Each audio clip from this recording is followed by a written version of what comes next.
Deep Dive Film School makes no claim of ownership of the film footage used in this episode. The film footage is owned entirely by the copyright holders. Also, we're going to spoil the hell out of this movie, so this is your warning. Welcome to Deep Dive Film School! This week we're going to get into our second installment of our Disabilities Documented Festival with 2016's Life Animated. Let's dive on in. Oh yeah.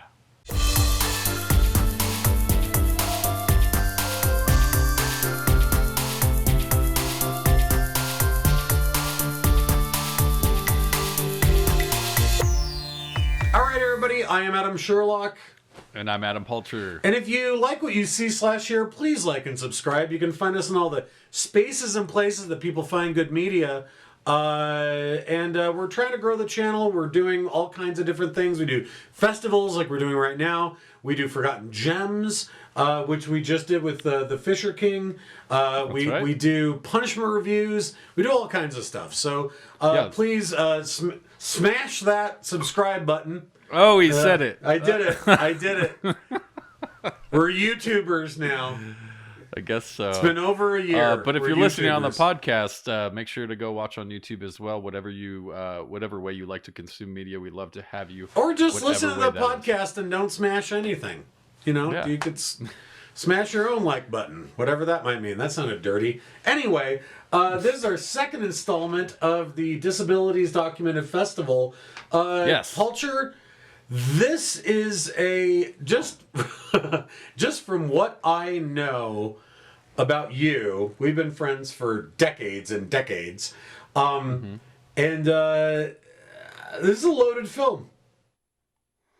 No doubt. Yeah, this one hits home for sure. Do you want to give a little bit of... I'm going to leave this completely up to your discretion of how much you want to divulge, sure.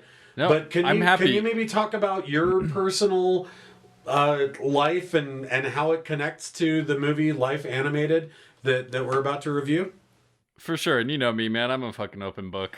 I know, but I still wanted to at least without I totally get it. This is a special circumstance for sure, and a movie I definitely think is worth talking about. Even it's significant. Even with my situation, off of that, I think it's still just a great film. And I initially heard this story about Owen from This American Life. They did a piece on it in This American Life on NPR.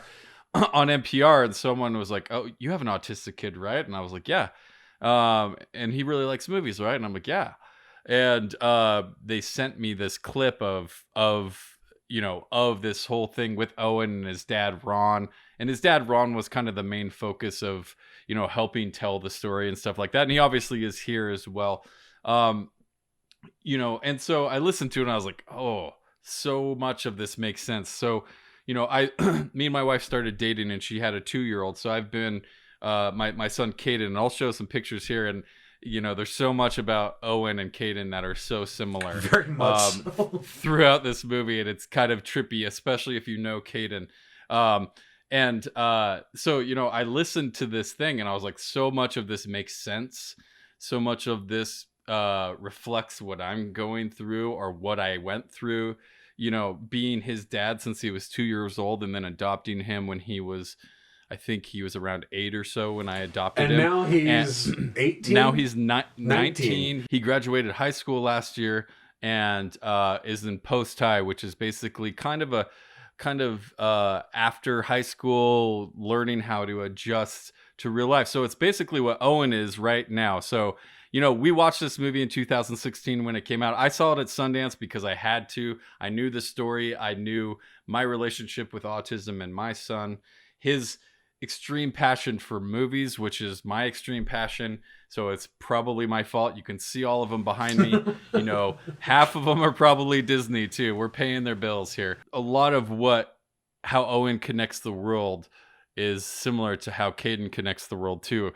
And I do want to start off by saying I think, there's a reason they made this movie, and it's a charming, unique case to a thing that translates to film very well, right? And totally. It's very easy for me to attach something like this, but I think we also have to acknowledge that there's obviously levels and levels of autism, and they could be very severe. Owen is pretty high functioning for the most part. The fact that he's able to live alone, or at least try to live alone by himself, is a lot than some autistic people. Some autistic people, there's a variety of things to harming themselves, harming others. Obviously, there's levels and levels of this. And Caden, for the most part, is pretty high functioning, but there's some basics around just day-to-day life, like being able to conjugate what a number is and how to apply it to something. There's just basic things that he'll never be able to do, and especially by himself. I hope he gets excuse me, I hope he gets to the point where Owen is in this movie, because Owen, this movie wouldn't live without Owen, I think. But I think we do have to acknowledge that he's in a very privileged position as well. Like, completely. His parents are very well off. His parents are obviously well off, to the point where he's able to get therapy for basically most of his life once they figure out what is wrong with him. And he has a very unique story, but a lot of the traits that Owen has reflect Caden. For a long time, 75% of his language was quoting movies. Right. He has echolalia to this day, where you give him 3 options and he almost always says the last option. Right. Unless he's really determined and knows what the answer is. And his way of communicating with people, and if he likes someone, is telling them what he's watching. Yep. Right. It doesn't matter, the awareness factor of, I wrote this down, and I put this at the end here, but the bluntness of an autistic person is the charm of an autistic person. I completely agree with that. And Owen is so fun here, and he has the funny voices when he's quoting movies and talking to himself. And sometimes when he's really upset, sometimes when he's trying to figure things out, he's working it out through those voices, and no doubt, very interesting. And the fact that he's inspired, and that specifically Disney animated movies speak to him. Now, Caden loves Disney animated stuff. He loves anything Disney, Marvel, whatever it is. But Owen specifically loves the animated stuff and these old hand-drawn stuff. I'd be very curious if he likes like Frozen and the new digital stuff or not, or if he really sticks to the hand-drawn stuff. He had some of the more digital stuff in his collection. I did notice that, like when he's moved into his own apartment and he's organizing it, he has some of the newer Pixar stuff, and I was like, oh, okay, so like he digs that too. But I do think there's something to be said about, like you even said yourself, that when I'll come over and tell stories or do whatever, like he'll lock into me because I'm really like, I do voices and my facial features are like super over exaggerated, and Caden's like he locks into that because he's like, but I think it's in that same way, kind of like animation of like an over exaggeration of emotion or a facial expression to a person who's on the spectrum. Like it's a much easier tell, where it's not like, no doubt. I don't know what it is they're trying to exhibit, so now I might be like a little bit standoffish. Instead, it's like, that's very obvious to me. And when you can relate and it clicks with them, you can relate. So one of my best friends, Chris Rounds, we were hanging out a few weeks ago, and Caden has really been into the Lost Boys for a long time. He loves vampires. And we started watching rated R movies because he's 19 now and he's an adult and he could do it. So obviously it's not like we're watching Superbad every day. But for the most part, I kind of pick and choose, like, hey, I know what it is. But Chris started, he was asking Chris, have you seen the Lost Boys? Like, and he starts singing this song from the Lost Boys. Yeah. And Caden just snaps over. It's just like, you get me, exactly. Like there was a rush of calm that like came over him because of that. I love that. And the fact that his mom here says, this is something that really struck me personally, the comfort of knowing the end of the movie and that there's some kind of safeness to that. was really, it really affected me, and it made a lot of sense to why he gravitates to this stuff. Even stuff as a 19-year-old, where as a dad, I'm fucking rolling my eyes at some Disney original thing that he still likes and is full of shitty songs, and it's just bad pop culture basically. But doesn't it like... but he loves it. He loves it, and it gives him life. And he talks about it. He dances. He sings his songs and belts it out in his room at the loudest possible decibel you could think of, with no care in the world, because he loves it that much. But can't you find that place in yourself, even if it's not that? Whether it's a record I'm listening to or a book. I mean, I feel like I endlessly every spring, in fact, I'm going to start it in a couple of weeks, I read Ray Bradbury's Dandelion Wine. And I know how it ends. I know everything about it, but it's like, sure, spring has come. It's time to read Dandelion Wine, and it's a ritual I do. And so in this movie, when they talk about Owen and his mother talks about that, about like how he seeks comfort in that in a world that's in flux, that's always changing. Exactly, the world around them. I'm like, we all do it. Maybe we don't hyper focus into it the way that a person on the spectrum does, but that need for comfort and that need for calm and familiarity, I mean, I think we all understand it to a certain degree, right? No doubt. I think Owen's kind of a unique case too, because they have this early video of him being pretty straightforward, normal 2 or 3 year old kid, what he is. And then one day it just stops and they don't know what's going on. And like, as a parent, that's terrifying. Oh my God. I can't, I mean, again, like, and I hate as a guy who has dogs for kids, I hate saying this to somebody who has an autistic child, but I'm like, good. I'm glad you hate that. I'll just throw this out there. Like, that is the most nightmarish scenario possible to me, is that they're like, and then he just stops talking at 3 years old. Like, he goes inside and we have no connection there. And this idea, like, they talk about this, juice your voice.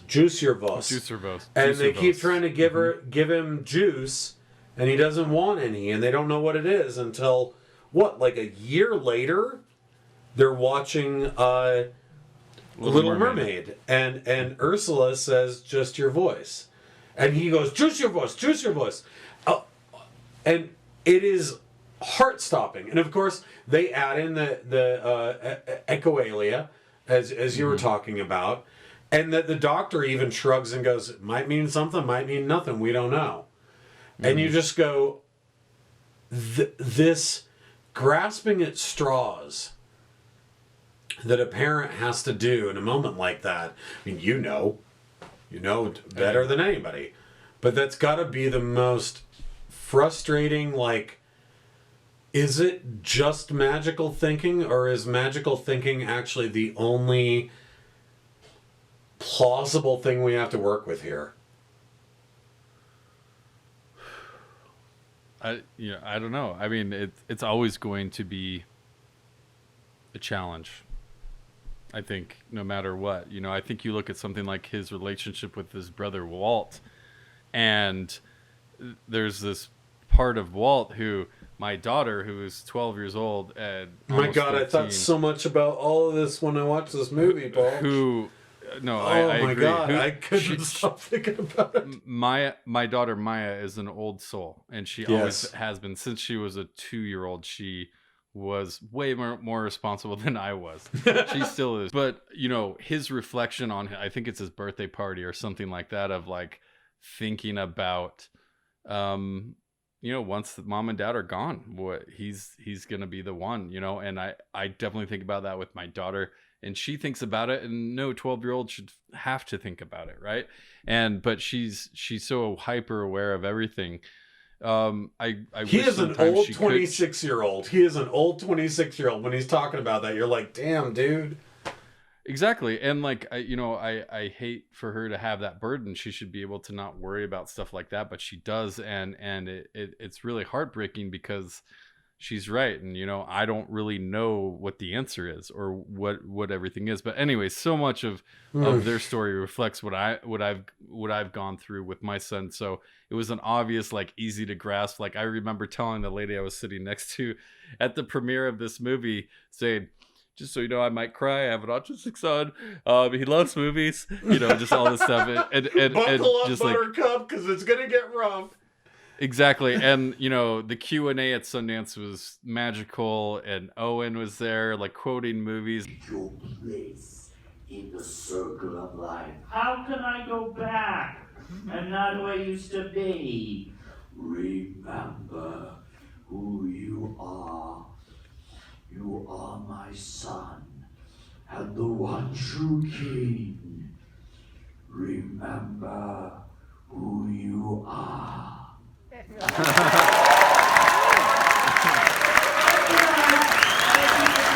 And of course, one of my favorite parts of the movie, and I'm unapologetically in love with this guy, is when Gilbert Gottfried shows up and surprises Owen. Is that not the greatest thing ever? Bless those actors, him and the guy that does, because obviously the guy that does Jafar, voice of Jafar got Gilbert to show up. But oh my god, like just show up to Owen's.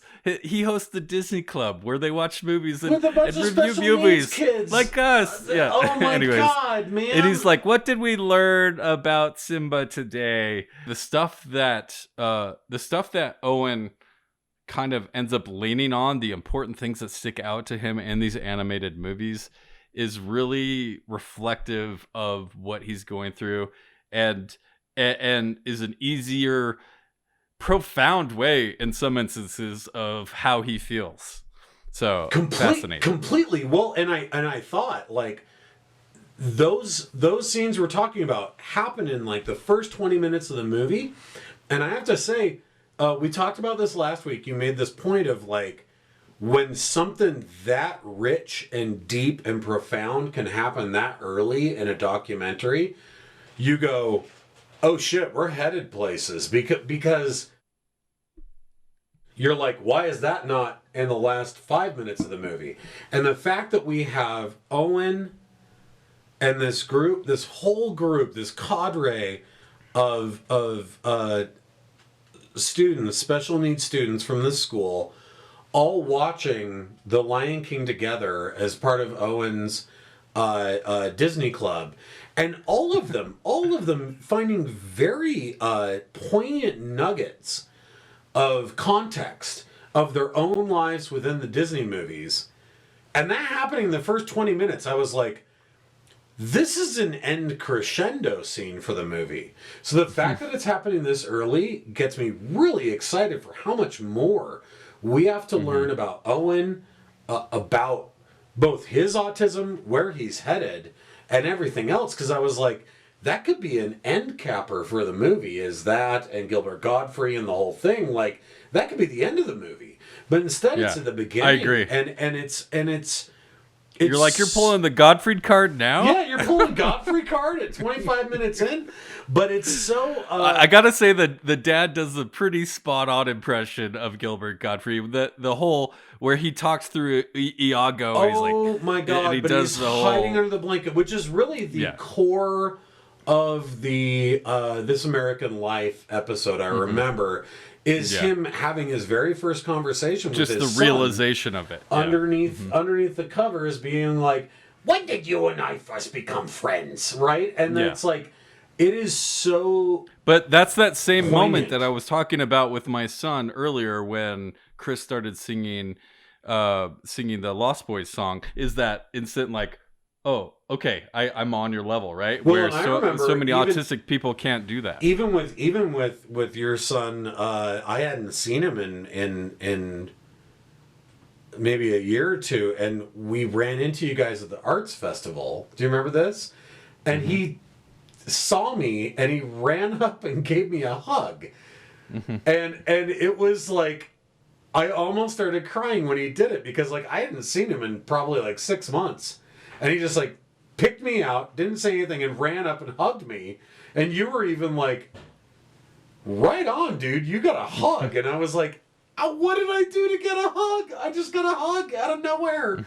And like, it was very like, I don't know, those are those stamps of approval with your son that I just like, they're very particular, and you always feel really special when you get them. You know what I mean? What I love, yeah, absolutely, and like all of that's meaningful to me. You know, just anyone who's watching this knows how animated you can be when you tell a story, and he grasps to the physical, to that physical person, the person who's animated, right? Just like he is, and you know, like he's so animated too. He's fucking adorable. Owen. Owen memorizes these movies. He taught himself how to read. By the title sequences. Well, and he's so animated. He is so, and I for the director being able to get almost this Jonathan Demme camera directly, he's looking at us, and you got to go, I don't know how they did that, where he's watching the movie.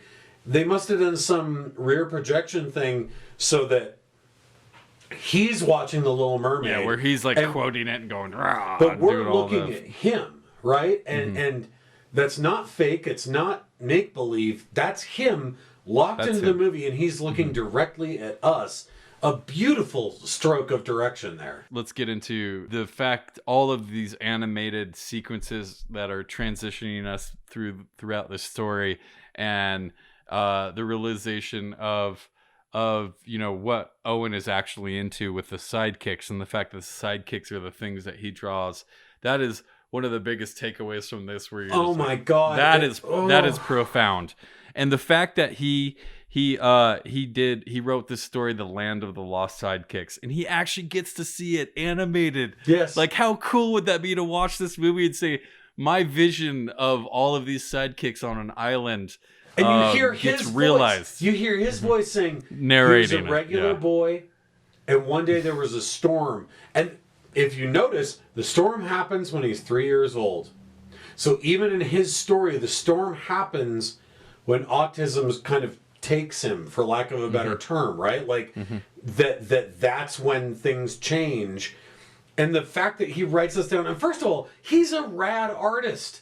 Like he, again, as most kids on the spectrum I've worked with, which I've worked with lots in my career, they push that fucking pencil down like it's a lifeboat. They're like, ah! And I'm like, dude, you can sketch. And they're like, no, I have to make an eyeball. And I'm like, okay, well, better make it good, because you're pushing down hard on that paper.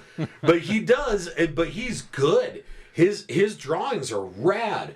But then his, oh my God, dude, it makes me want to cry. Like, I'm the protector, Owen, I'm the protector of the sidekicks. No sidekicks get left behind.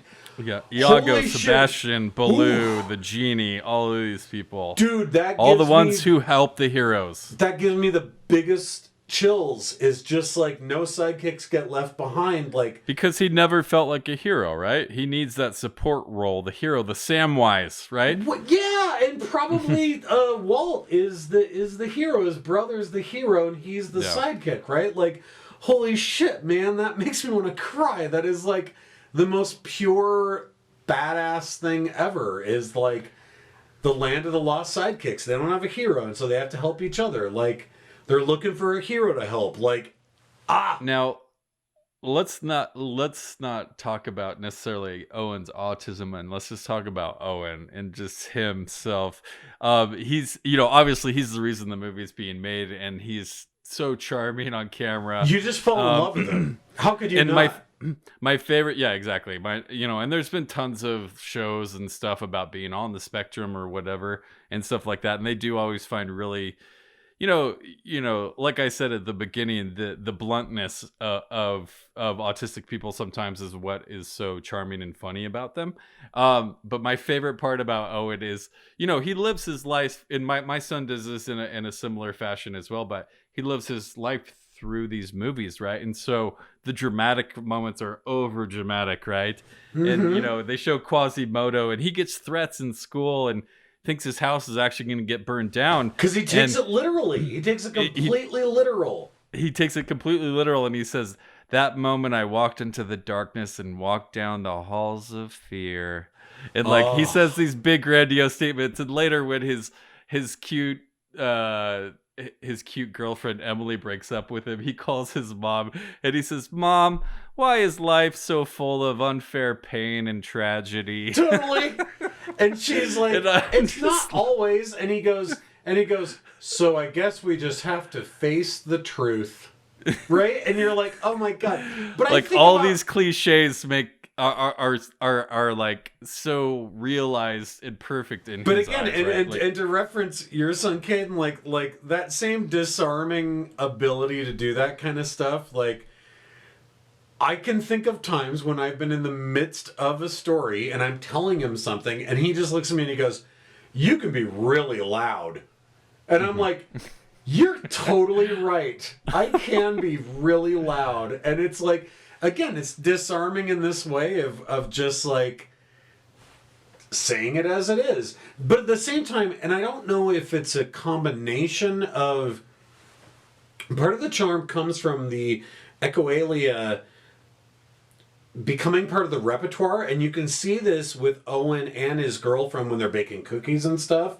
And he's just like, "Maybe this would be a good strategy." And she goes, "I think that'd be a great strategy." And you go, "Yeah, they're owning." But I mean, and everybody does this.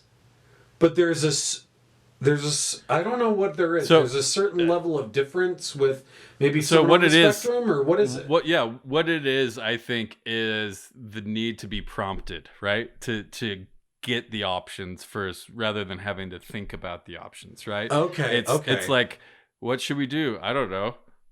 And then they just sit there. But if you say, "Hey, should we go to a movie, take the dogs on a walk, go to the, whatever," and then it's like, "Oh, okay, now I know," so when you have two people like that, they don't know how to start that conversation, right? And then so, someone gets a little nugget and they go, "Let's make cookies what first, did I and then what did I learn movie." in class? Yeah, and that's a big part of it is trying to figure that stuff off. And of course he's able to get his own apartment, and again, very similar to my son, he wants to work in a movie theater, which is perfect. Oh my God, it's so perfect. And that's our ultimate goal for Caden as well. I think he would do awesome at it, and he gets to see movies ahead of time. Oh my God, and all that stuff, and tell people, "Oh my God, whatever." So that's perfect for I want to go to that movie theater that your son works at, Palter. Me too. It's going to happen one day. It's going to happen. I know it is. Definitely. But this whole relationship with Emily too is really cute because you see this side of him and how these grandiose ways of how he feels about Emily, and he loses his the Mickey Mouse thing. Oh my God, dude, I can't tell you how many times I've gone through a very similar situation. I'm sure because that's what was going through my head, dude. Caden he holds little things all the time, and that's like a comfort thing. Otherwise he picks his thumb and it starts bleeding and all this stuff, and so he needs something like that to like stimulate him. And sometimes the dog takes it and outside and chews its head off or whatever, and so you're like, "Where is it? I don't know." And it's like a tragic thing when it happens. I love this moment where he's in the elevator with his dad and he's like, "Well, she can get you another one." And he's like, "Dad, she made it for me." And he's like, "She went to a metal shop and crafted that." And he goes, "No." And he's like, "Well, then she bought it." And he goes, "She did?" And in his head that he knows that, but he has to respond with the same. Well, and he has to respond with the same level of drama that his father just did. Right? He can't take it down a notch. He has to meet it. And I think that's I definitely find myself doing that, trying to inject logic into things sometimes where that just doesn't register. It's just not the same thing. And I love, that this relationship with Emily, because it allows him and Walt to like talk about girls a little bit. And Disney doesn't really show real life relationships, right? And movies don't do that. And he's just like, "I don't know how to talk to them." Yeah, it's so good. He's like, outside of showing him Disney porn, I don't really know how to approach this. I love his brother so much. With the whole bullying thing, and you see him and he's like, "I'm still mad." And he's like, and I guess I'm mad because I didn't go find those kids and kick their asses back when we were teenagers. And I was like, I love Walt. Like, he's not protective in a way that infantilizes his brother. He's just protective in a way of like, that's my brother, right? And, for sure. And I really respect that. It is not an easy life having your only other sibling be autistic. I can tell you that for sure. It's something I think about all the time with my daughter. I can't even imagine. Yeah. And you know, it's an unfair burden that they have to do, and also it's really hard for them to understand, why does he get to not do anything and I have to do all this other shit, all these responsibilities. Yeah, well, I mean, the one significant difference is that your daughter is younger and Walt is the older brother. So at least I couldn't tell if he was older or younger. I wasn't sure. Because he's 26. Okay. While Owen is 23. There's an even more protective feeling with him, right? Yeah. And it's hard it's annoying. Like, I'm not gonna lie, it's annoying to live with someone like that sometimes. You don't know. You can't you can't get the full details of what happened today at school or what problem happened. You know, and it's frustrating, and you just have to accept it. It took a long time for me to accept it. And in the moment sometimes you don't feel that, right? You don't think about like their feelings or how they're perceiving the world. You just are in your own selfish reactions of things. And it took a long time for me to like totally adjust and realize what that meant. Well, you have to think, and I mean, and his parents go through this too. It takes them so long because they talk about grieving who they thought that he could become, who they thought Owen could become. And it just makes you realize that, like, these kind of these markers of, I mean, and I can't relate. I don't have anyone in my family who's on the spectrum in that way. I mean, I think my stepbrother probably was, but who's passed now. But I think that I can look at the way in which parents look at their children and go, "Oh, I thought you were going to be X, Y, and Z, and you're not," right? And that just has to do with the friction of regular personality differences, right? Sure. And then you go, okay, let's take that gulf, which feels the size of the Grand Canyon, but it's probably only about this big. Mm-hmm. And then let's actually make it large enough where it's like, I don't understand where you're coming from. Like, literally, I don't know how you feel about the things that you feel, right? And you just think about that and you go, yeah, like that grasping, which we see from these parents, is heartbreaking, but also really empowering when we see the resiliency that they have. His dad in particular. I mean, I love his mom, but his dad in particular, I don't know why that just hits me. Maybe it's because I have very few male role models in my life, but there's something about that relationship when him and his dad lay down on the bed to watch those scenes of Dumbo before they actually pack up.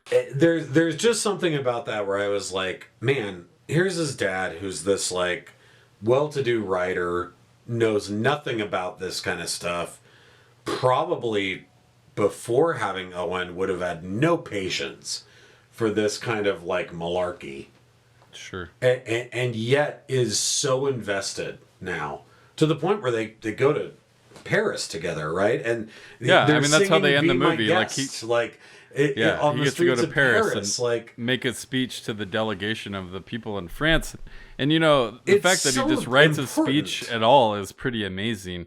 And you know, the dad's awesome for sure, and he's endearing for sure. He also knows how to market what a great story this is. I think to a degree. Oh, sure. He's a writer. I mean, exactly. That's what I'm saying. This like his trade, right? Like he got this on NPR. He was able to get a documentary made about Owen, and not to say that's not important or anything, but like I think that we need to kind of acknowledge that a little bit to a degree. It's two things. A, it is a magical story. Yes. And B, it's also, you know, and this kind of reminds me of Sarah Polley, like, what is the legend that we tell about our family, right? Like, what is the magical story that we tell about our family? And that this is a story about Disney movies, but it also kind of has become its own sort of enchanted story, again, as a legend through the eyes of the father, of being able to say, this was how we were able to connect. And it's true, and we still get a little bit of warts and all within the story, not a ton. We get a little bit of them, which is fine. That's kind of the purpose of this movie. Yeah, we don't need there to be full-blown blowouts, and I'm sure there were over the years, but there's other movies for that.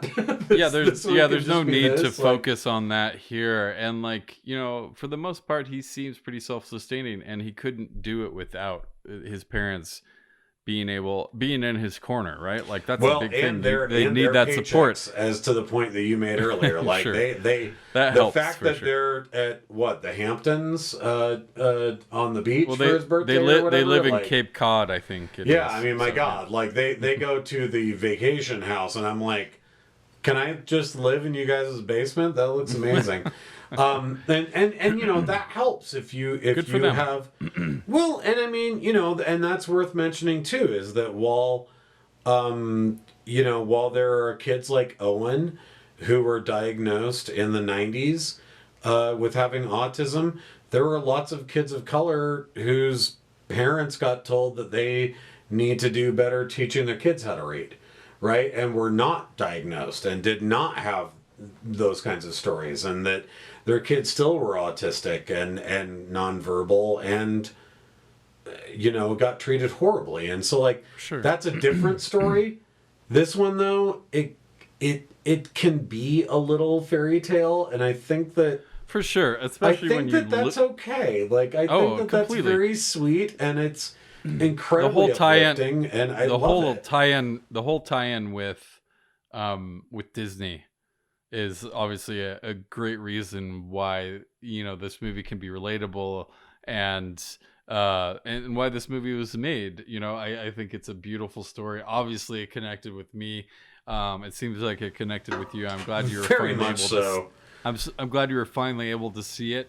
But I was living vicariously through all the things I know about your personal life.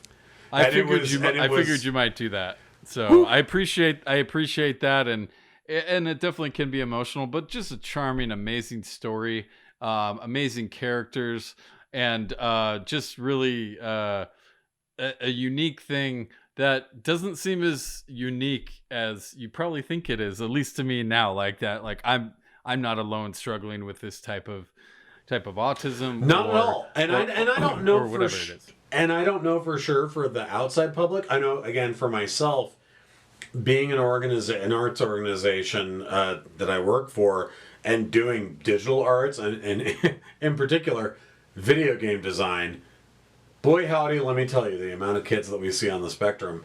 And so, I've met and worked with my fair share. And so it's not an unusual thing to me. If anything, it's a very welcome... It's very empowering to see a young man like Owen, who is very high functioning, agreed, but in an independent living facility and doing it. That's not easy. It's not easy, but I think about that, and I think about your son, and I'm like, this independent living world, like, there are many levels of that and versions of that exist out there. And, like, I think of him as a 19-year-old, and then I picture him like Owen in his mid-20s, and I'm like, what's he going to do? Like, what's next on it? I don't know. I love it. It's very exciting.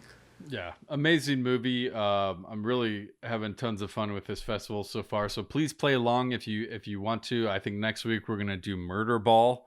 about paraplegics who play, I think it's basketball in wheelchairs or something. It looks gnarly. Like those are some tough motherfuckers. I don't know. If I watched the trailer, and there are some tough dudes. Yeah, no doubt. I'm excited to go over it and get their perspective of the world. So thank you very much. Please play along, like and subscribe if you like what we do, if you enjoyed the show, and we will see you next week for Murder Ball.